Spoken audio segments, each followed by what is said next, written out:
When you're in a relationship or you're more preoccupied with your relationship, tend to think that your partner will leave you or cheat on you with someone better. Maybe even jealous or possessive over your partner. Well, it sounds like you have an anxious attachment style, and this is the one I have too. Attachment styles are the way you love people and the way you form connections with them.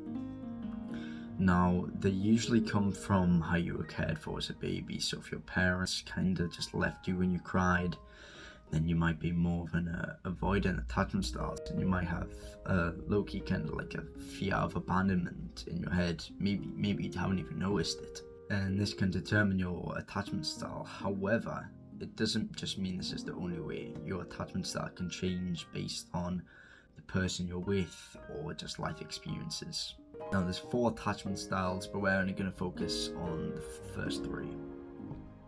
Now, there's the avoidant attachment style, there's the anxious attachment style, and there's the secure attachment style. The last one is a mix of the avoidant and anxious attachment style. We're going to miss that one out though.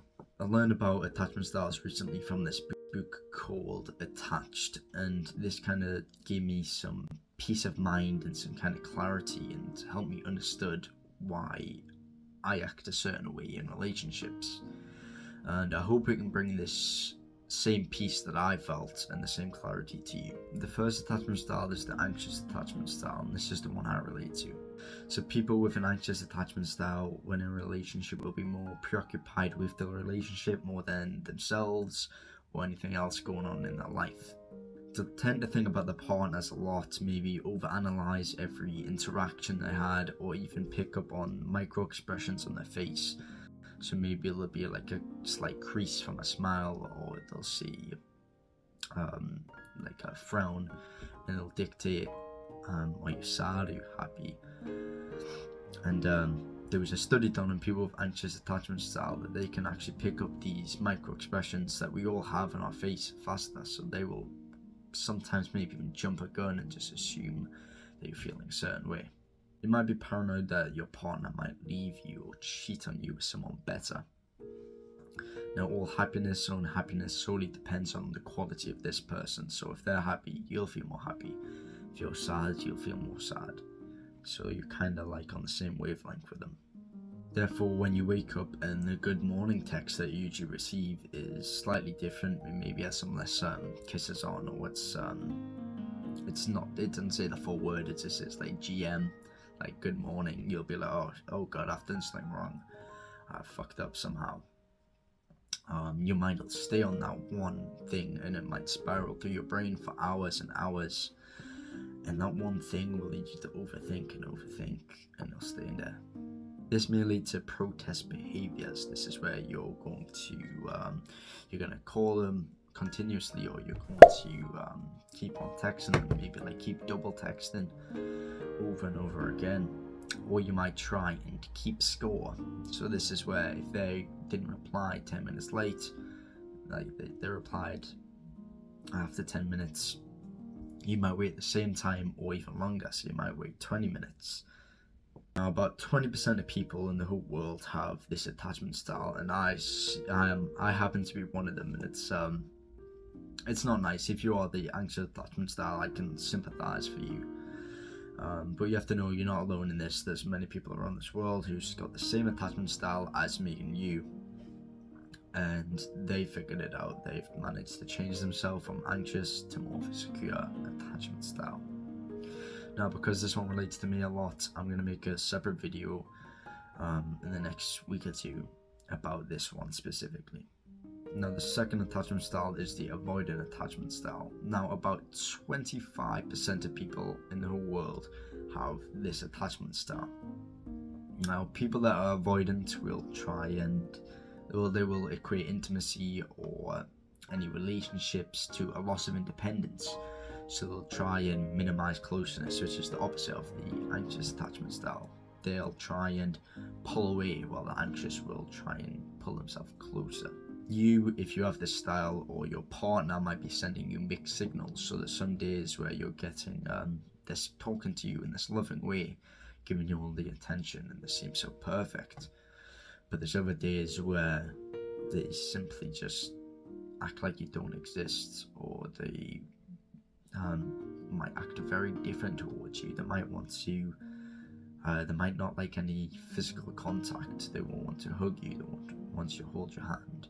They'll try and get rid of that physical intimacy. Therefore, in a relationship, when their partner tries to come close to them, they'll use something called deactivating strategies.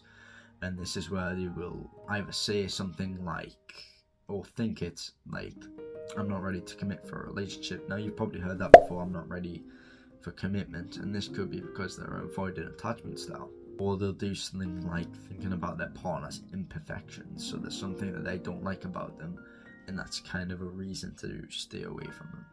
If their partner tries to initiate more closeness, then they will go further away in the opposite direction. They'll probably text you even less. Now, this is why an anxious attachment style and an avoidant attachment style relationship doesn't work too well, because the two attachment styles seem to clash.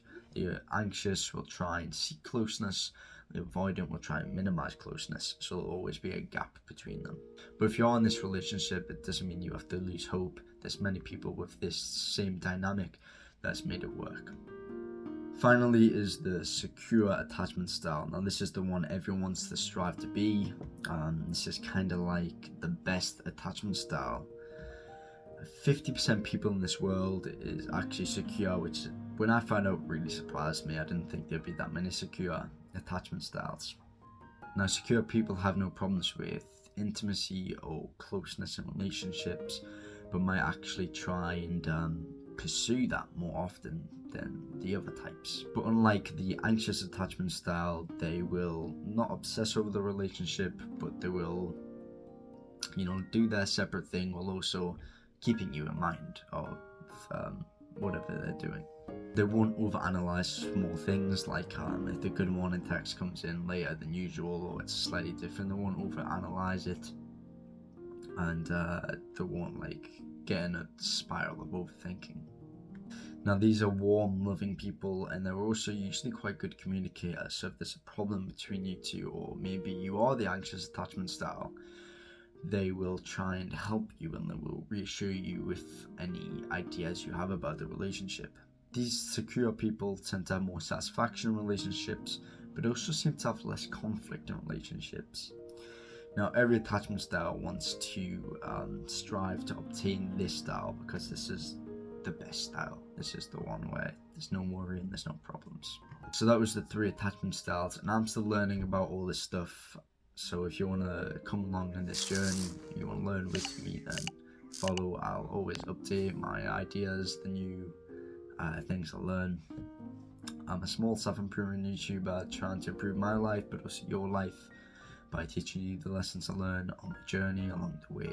Thank you for watching this video. I hope you got something from it. I hope you learned something about yourself. Remember, there's always more work to do.